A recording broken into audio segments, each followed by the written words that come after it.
Welcome to Still with Purpose. This is Amanda and Christy. Our goal is to dig deep and discuss real, raw subjects in pursuit of greater self-awareness, positive transformation and healing, and to link arms and journey with you to find purpose and passion in life. Hi, everyone. Welcome back. Today, we're going to be talking about the question, have you ever been super frustrated with where you're at in life? Amanda, what's our quote today? Whatever you allow to stay the same, you're actively choosing.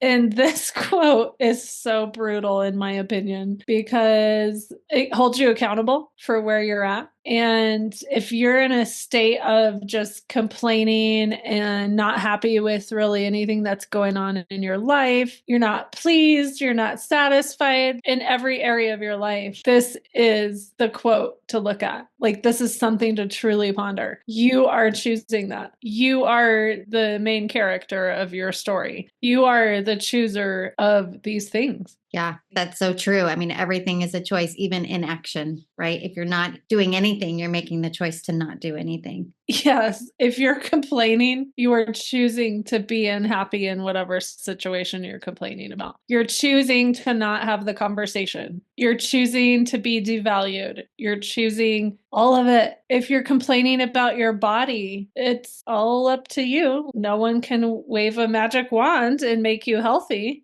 Yeah. It's brutal. Like, I'm very clear this quote is awful in so many ways because it holds us accountable to, okay, it is up to me. And so now what? Now is my self-worth gonna show up at some point here? And then I just am gonna feel very motivated. And I'm guilty of it. So it's pot calling kettle black. But I tell my kids all the time, like, even when they're just in a bad mood, you're making a choice right now. You are making a choice right now to be in a bad mood and to let it affect everyone around you. And that's a choice. And again, I do it all the time too. When I, had a bad day and I could be short with people, that's me making a choice. You're making a choice to be offended.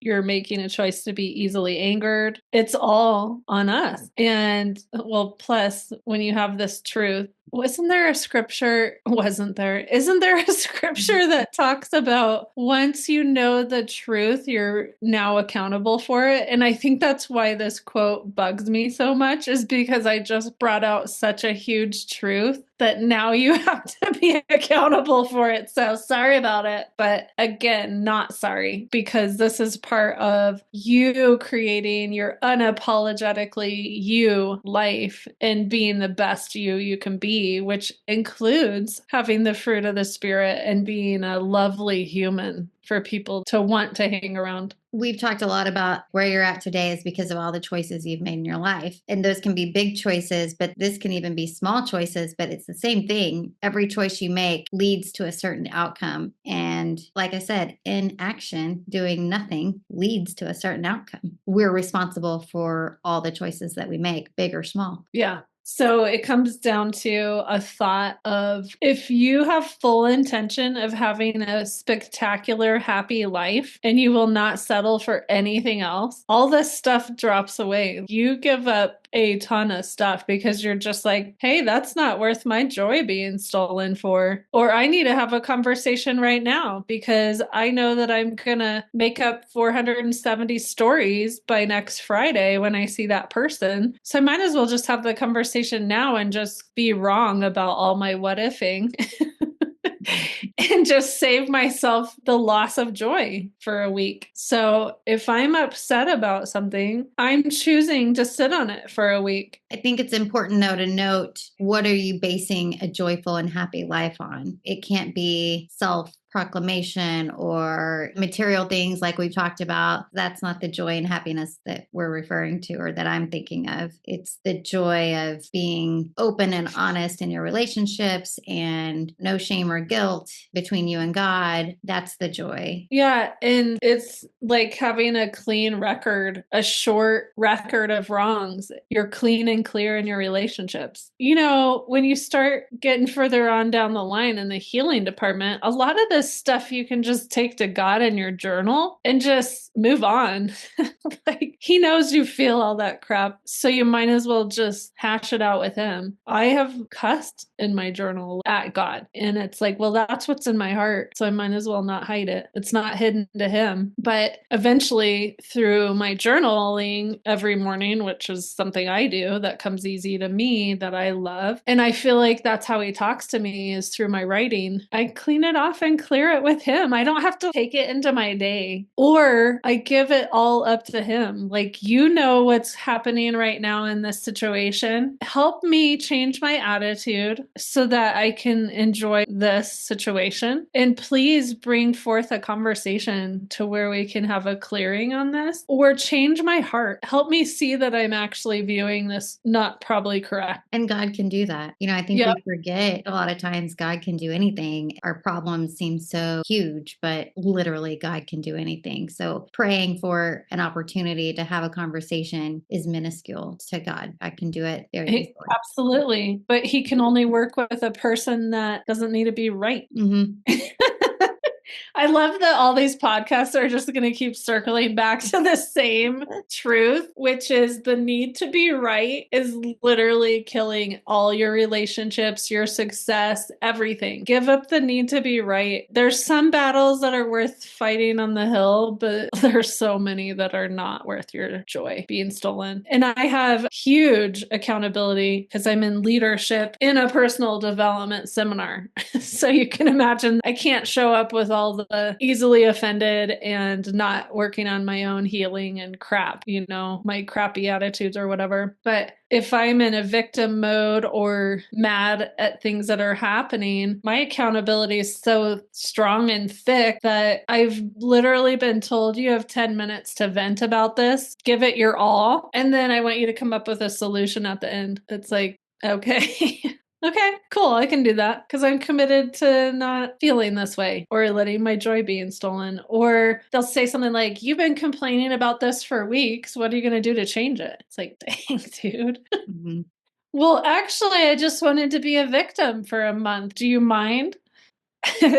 It's interesting when you start working on yourself because you absolutely will feel at some point in your journey, is anyone else working on themselves? Because it feels like it's just me. No one else feels like there's a problem, with how they're treating people or their actions. And it feels a little unfair, quite honestly. And also that feeling of unfairness, and going back to the quote, being frustrated with things in your life, it's easy, or it has been in my experience, to be like, well, this isn't the way I want it, but look at what this person is doing that's making the situation remain like this. I have to remind myself, like you were saying, what are you going to do about it? What are you going to do about it? Me. I'm only responsible for me. I can't force other people to do anything. And whatever they choose to do is probably not going to help me out of my own situation anyway. So yeah, that's just been something I've had to learn throughout my journey. Victim attitude doesn't get you anywhere. Yeah. I mean, victim attitude or stance, you'll definitely know where you're at because you'll attract like-minded people. And so if you figure out that your week's gone a little bit, poorly, and you feel super negative and down, look back at your week. Like, who did you go to tell that story? Did you gather up the troops around that situation so that you can feel justified for your behavior and your stance? Or did you just go to the person and take care of the problem? It's like, we really do make this too hard. It's not that hard. But it may not even be a person. It could be like, where you're at professionally, or I don't know. That's the one that's sticking in my head right now. But it could be other circumstances that only I can change and nobody else can change it for me. Right. Yeah. And also, I want to put in there, I don't believe in making irrational, quick decisions when you're angry. I do believe in, taking it before God and really praying about it, and then asking for his help. And, you're not knee-jerk responding on something, which could create a burned bridge with someone that's really put in your life for a reason. Yeah. If there's anything I've learned, it's that God's timing is usually a lot longer than mine.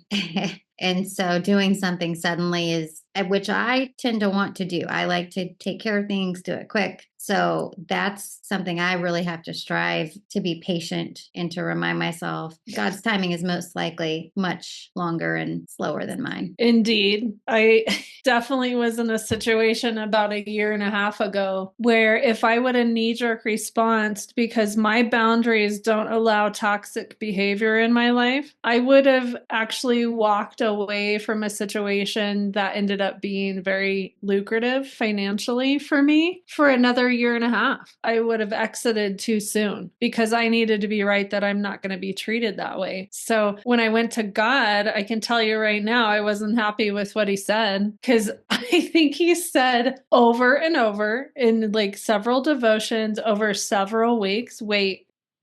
It was in everything I read. And I'm like, I don't want to wait. I've done too much healing to deal with this crap. I'm not going to be treated like this. Do I have to take the high road one more time? Yes. Yes, you do. One more time. And it's so cool because I got to see full circle that my knee-jerk response would have actually put me in a situation where I lost a dream gig. Instead, I waited and God worked it out. Now, if any of those people are listening to this podcast, that's my take on it. God was totally involved and removed people that were not going the direction of the leader, you know? And there was a lot of loss because the need to be right about a stance that that person took. And it was hard to watch, honestly, because the sabotage of ruining that experience for several people because of the need to be right, that they were wronged. It's just like, if you have the need to be right, then your way is the truth. And that's why we don't have peace in the world. That's a mic drop.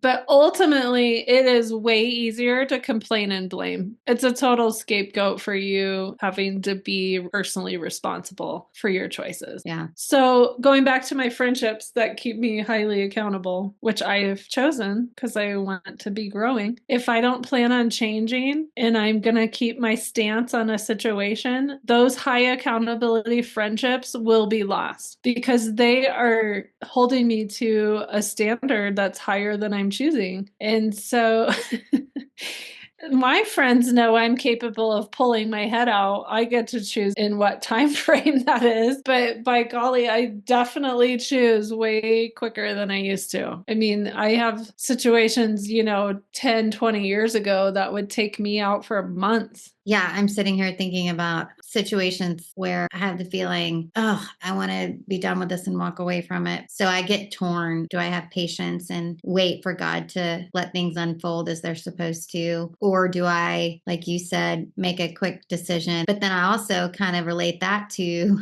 having faith in God that eventually it's going to turn out the way he plans for it too. So for me, it's a balancing act between stepping out in faith and the unknown versus like waiting things out. Does that make sense? Yes. And there's a piece of that, which is total faith, is that you hear him. And when you hear him, when he says, get out. And until he says that, or go have that conversation. Is that true for you? Do you know when he says absolutely not, or yes, yes, yes? Yeah, there have been times in my life where I, know this is God clearly sending me one direction or the other. And so I think when there's not that clarity, that's when I have to tell myself, be patient. Yep. I think it's in my devotional that I read that I've probably been reading for 10 years, but it says, if there's any question, stop.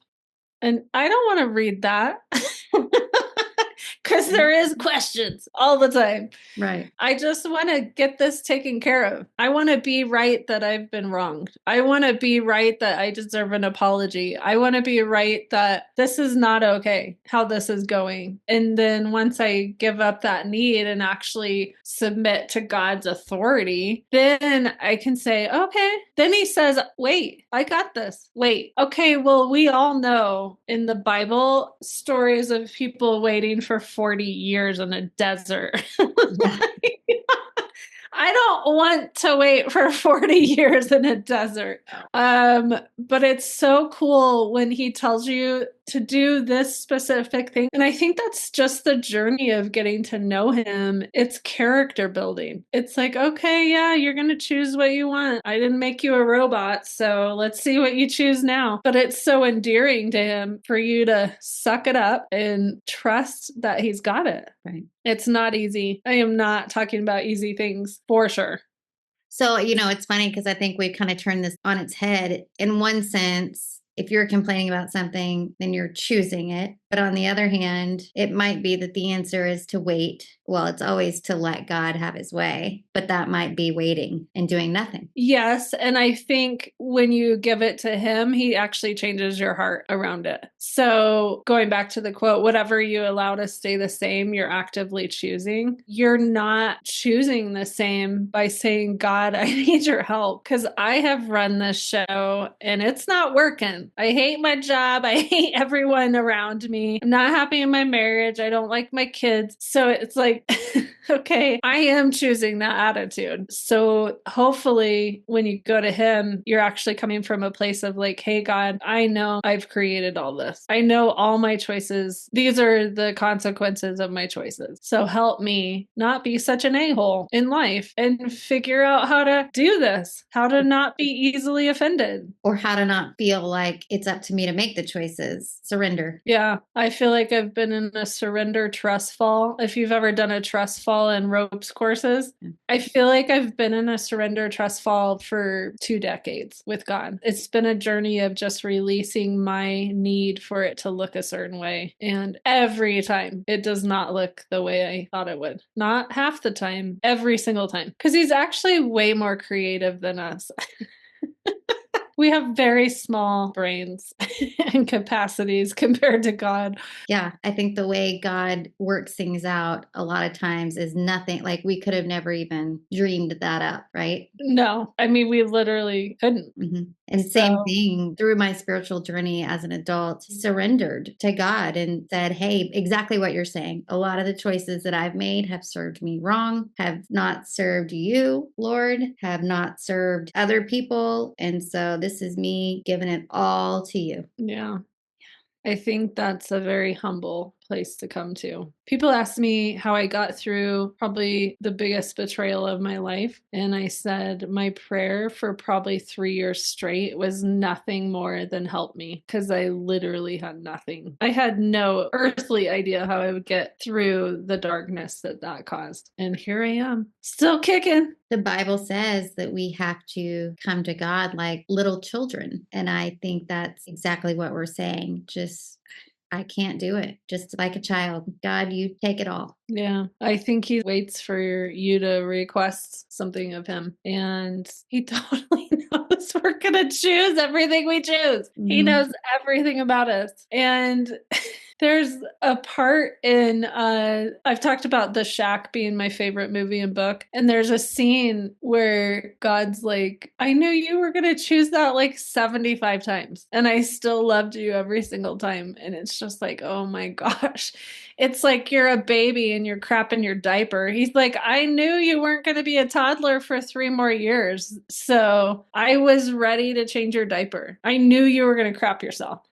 And I like to give visuals like that because they really stay with you. And you think, in your healing journey, it's like, geez, I am still a baby and crapping myself. So I'd like to be a toddler now. And that takes maturity, and that takes moving forward and making some changes that actually are serving you better. Yeah. Growth, spiritual growth. Another analogy I've heard recently was, I think it was my dad, who's a pastor, which we've talked about before. So a lot of smart things my dad has said. But this one was about the Coast Guard. When someone is drowning at sea or in trouble in the water, they wait it out until there's no more resistance, no more fighting, because otherwise it's a danger to the person rescuing them and it's a danger to themselves. They're going to get pulled under and it could be chaos. So they wait for that full surrender, like, this is it, I'm letting go. And then that's when they can save them. That's massive. I've never heard that before. Yeah, it's a great one to think about. And it's just that release of all that control and all that fight. Yeah, that resistance. Yes. The resistance, the quote of what you resist persists. And so if you're going to choose to resist change, then none will come. If you're going to choose to be unteachable, then no new teachers will come into your life. It's so powerful to understand some of these thoughts. And if you're unteachable, then you won't learn anything new and you won't have growth. And even the situations you get put in, you're not going to learn from them. You might do the same thing or make the same choices next week. And attractability wise, is that a human that you would want to hang out with? No. No, it's a very unattractive personality. Okay, so going back to whatever I'm choosing. So if I'm choosing to not have that hard conversation, I just want to touch on this a little bit, is I'm choosing to be out of integrity with my values in the scenario. And mostly it's because of fear of loss, because you could go to the person and they could choose to not forgive you or not agree with you. And then therefore your relationship possibly will end. So I think a lot of people don't drum up the bravery to have the hard conversations, even though 90% of them, if your intention is to still have that friendship, you will have that friendship. But if your intention is to end their friendship or their relationship, then absolutely your intention will come forth. So just talking about the integrity of your relationship and the integrity with yourself, these conversations could be cleared up in so little time to where you don't lose any joy and you don't make up a bunch of stories. I have friends that know I falter in the anxious attachment style, and they just know me so well that they'll just be like, hey, what story did you make up about that? And is it serving you? So I actually just texted one of my friends after a call that I was on. And I said, this is the story I just made up. And she goes, awesome. Is that serving you in any way? And I was like, nope.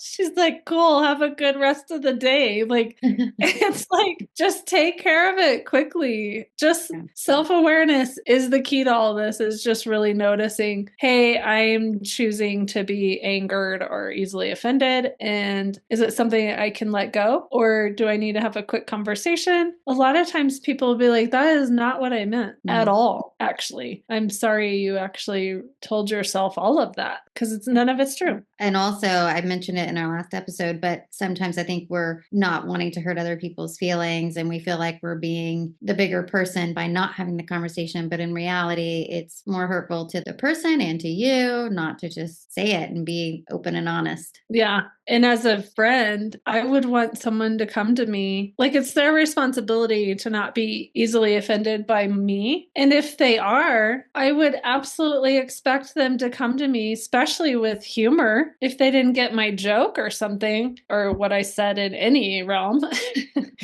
I would love for them to be like, hey, did you mean it like that? And I'd be like, no, not at all. But I got to be honest, I don't hang around a lot of highly sensitive, insecure people because my humor and my personality can be quite offensive, or they choose not to hang out with me too. It goes both ways, but I just don't want to apologize for something you're going to choose to take wrong every time I talk. Like, your commitment to me being offensive is not my problem. Yeah. And I hope that over time, maybe I haven't for the majority of my life, but I hope I have shown that people who know me well know I'm generally coming from a place of good. And so if I said something that was offensive, I hope and pray that people at the end, when they think about it, if they are starting to get offended, that they know me well enough and they know my heart well enough to know that surely Christy didn't say that with that intent. But I hope they will ask me if they feel that way. Your words are really like a reflection of what's in your heart. Yeah. And so hopefully my words are a reflection that in my heart, I want good and joy for everyone. Yeah. And there's a quote similar to that, like, how you view the world is how you are.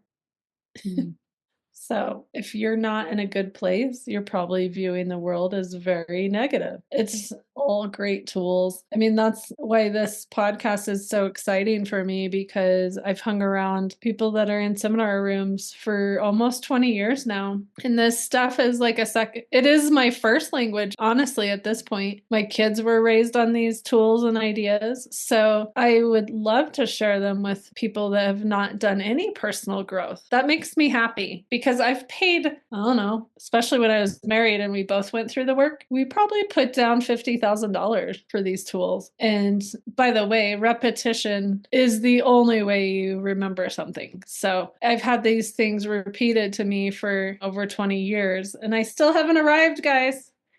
But I can tell you right now, these tools have gotten me through some dark, dark times. And I absolutely apply them to my relationship with God. So the more tools you get, the more personal growth you get, helps you in the future on how to respond to different situations. So ultimately, to like wrap up this subject in general, is I would always say go back and pray about it and talk to God about it. Because again, it could be a character building scenario. He's all about your character, not your comfort. That's truly what I've learned. And yeah, he might be asking you to wait. He might be asking you to take care of it right now. But if you don't have a close relationship with him, then you're basically working out of your flesh, and your flesh is a knee-jerk response, period. That is what flesh is. So to start practicing more restraint and love and waiting and trust and surrender and all the things that come with having a relationship with God, it really will make your life easier and more peaceful, for sure. Do you want to talk about what to reflect on and journal on this week? Yep. So some things to do this week. Reflect on, number one, what situation came up for you when we talked today? I know a lot did for me, so hoping our listeners had the same experience. Number two, are you going to do something to change it? 3, do you trust God will walk through it with you and has a plan? 4, do you believe God is more interested in character, not comfort? I already told you what I thought about that. I think you're right. And I also think when you were saying, it all goes back to your relationship with God and getting closer with God, I think waiting and surrendering is the perfect way to build your relationship with God, showing your commitment that this is what I want. And it is the Bible that says, seek me like silver, seek the truth like silver, and you will find it. That's how I started growing in my spiritual world, looking around and seeing things that I wanted to change in my life, but not knowing how, but just so committed and so determined that, God, I want it your way. Whatever that is, I want it your way. My way is not going to work. And I know that. And so I'm committed. I'm committed to waiting for it. I'm committed to listening as best I can. And I pray that you'll help me listen, because I don't really know how. But I think that's where my closeness with God really started growing. Yeah. And you're choosing that. And when you're actively choosing that, it is going to be just a beautiful journey of him showing you who he is and who you are. And it's just awesome. Yeah. Have a good journaling time, and we'll see you guys next week. See everyone next week. And thank you. Thanks for joining us today. We know your time is valuable, and we hope you have a phenomenal week. Until our next episode, find more content and social links at StillWithPurpose.com.